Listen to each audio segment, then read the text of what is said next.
Maggie had been working at Betty's Diner for over 15 years. She knew the regulars by name, remembered their orders, and always made sure that everyone who walked through the door felt at home. It wasn't much, a small diner on the edge of town, tucked between a laundromat and a pawn shop. But it was hers, and she took pride in it. The place was familiar, comforting even, and the staff had become like family. She worked long hours, mostly double shifts, and sometimes felt the weight of every late-night shift on her shoulders. But she had never complained. She'd worked hard her whole life, and this job, though it wasn't glamorous, kept food on the table and a roof over her head. And more than anything, it kept her connected to the community. She had come to know everyone, especially the homeless man who sometimes wandered into the diner. His name was Harold. He was a quiet man, with a scruffy beard and a worn-out coat. He didn't cause any trouble. He came in, ordered a cup of coffee, and sat quietly in the back booth by the window. He never stayed long, just long enough to warm up before leaving. But Maggie noticed how people treated him when he came in. Some of the customers would look at him with disdain, others would pretend not to notice, and the younger waitstaff often rolled their eyes, muttering under their breath. Maggie always made sure to treat him with respect. She never made him feel like an inconvenience, always offering him a warm smile and a kind word. But one Thursday afternoon, everything changed. It was a slow day at Betty's Diner. Maggie was behind the counter, wiping down the surface and chatting with the cook, Rick, when Harold came in. It had been a cold day, and Maggie could see the shivers in his shoulders as he walked through the door, his boots scraping against the floor. "Hey, Harold! The usual?" Maggie called, offering him her usual smile. He nodded, his voice soft. "Yeah, just the coffee. Black, please."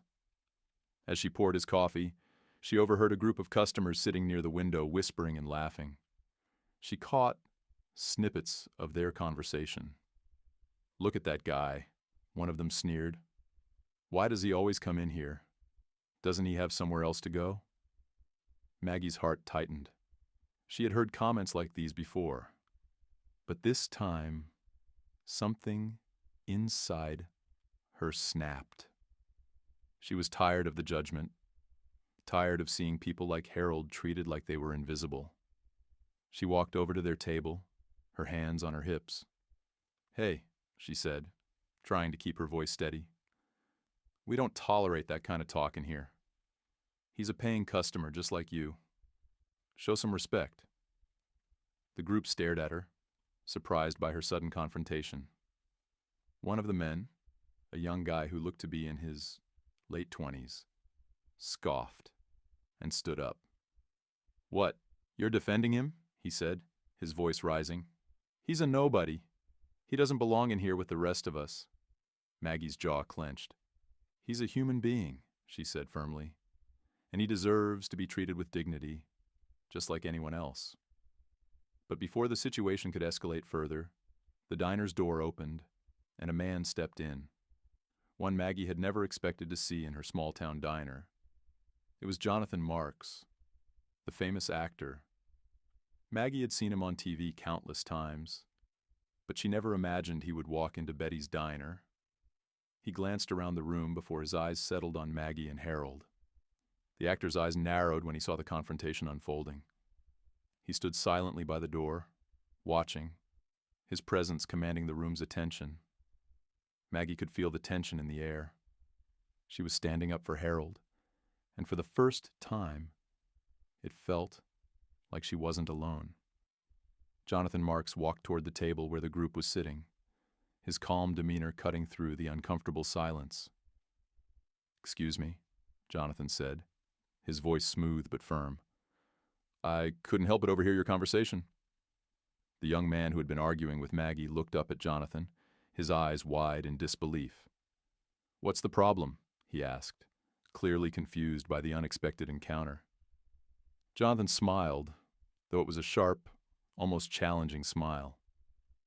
"The problem," he said, is that people like you don't seem to understand basic human decency. You're here enjoying a nice meal, while this man," he pointed to Harold, who had been quietly watching, "just wants a warm cup of coffee. You think you're better than him? I don't think so." The group was stunned into silence. The young man opened his mouth to protest, but Jonathan didn't give him the chance. "You see," Jonathan continued, "a man's worth isn't determined by his clothes or his bank account. It's determined by his character. And from where I'm standing, it looks like the person with more character in this room isn't the one in the fancy suit. It's the guy who's just trying to get by, doing the best he can." The room was still. Jonathan's words echoed, and even the customers who had been whispering seemed to realize the gravity of the situation. Jonathan turned back to Maggie, offering a supportive nod. "You did the right thing. This man deserves kindness, just like anyone else." Maggie felt a wave of relief wash over her. She hadn't expected someone like Jonathan Marks to speak up for her, or for Harold. But here he was, standing in solidarity with them. The group of customers slowly got up, their faces flushed with embarrassment. They didn't say anything more as they left the diner, muttering to each other under their breath. Maggie turned to Jonathan, her heart racing. "Thank you," she said softly. "I don't know what to say." Jonathan smiled warmly. "It was the least I could do. People like Harold, they don't need to be treated like they're invisible. It takes courage to stand up for what's right." But the next day, the unexpected happened. Maggie arrived at Betty's diner for her usual morning shift, only to find that things were not as she had left them the night before. When she walked through the door, her boss, Tom, was waiting for her by the counter, his face grim. "Maggie, we need to talk," he said, motioning for her to step into the back office. Her stomach dropped. She had a sinking feeling about what was coming. Once inside, Tom wasted no time. "You've been fired," he said flatly. "For your behavior yesterday? You've caused a scene, and that's not what we do here. We don't make waves." Maggie stared at him, stunned. "What? For defending a man who was just trying to enjoy a cup of coffee?" Tom shook his head. "You crossed a line, Maggie. You don't tell customers how to behave, and you don't create drama in my diner. You're done." Maggie felt a lump form in her throat. She couldn't believe it. After everything she'd given to this place, this was how she was treated. She grabbed her coat, walking out of the diner in a daze. But as she stepped onto the sidewalk, her phone buzzed in her pocket. She took it out, and to her surprise, the caller ID read Jonathan Marks. She answered quickly. "Hello?" "Maggie, it's Jonathan," he said, his voice warm and concerned. "I heard about what happened yesterday. I just want you to know that I'm on your side. I've already made a few calls. I've got a place for you. I'm offering you a job at my restaurant in L.A. Maggie's heart skipped a beat. "Wait, what?" Jonathan chuckled. "I know it's sudden, but you stood up for the right thing. And I believe you've got a lot to offer. Come work with me. I think you'll find that there's a place for people who care about others in the world." Tears welled up in Maggie's eyes as the enormity of what was happening sank in. The offer was life-changing. A job working with one of the most famous celebrities in the world. It was a dream she hadn't even dared to imagine. I don't know what to say," she whispered. "You don't have to say anything," Jonathan said, kindly. "Just come. I'll have a plane ticket ready for you." A week later, Maggie boarded a plane to Los Angeles, leaving behind the small diner and the life she had known for so long. She was scared, nervous, and uncertain. But she also felt something she hadn't felt in years. Hope. When she arrived in L.A., Jonathan met her at the airport with a warm smile. "Welcome to the new chapter of your life," he said, guiding her to a sleek car waiting outside. Maggie looked out the window as they drove through the city, her heart swelling with a sense of possibility.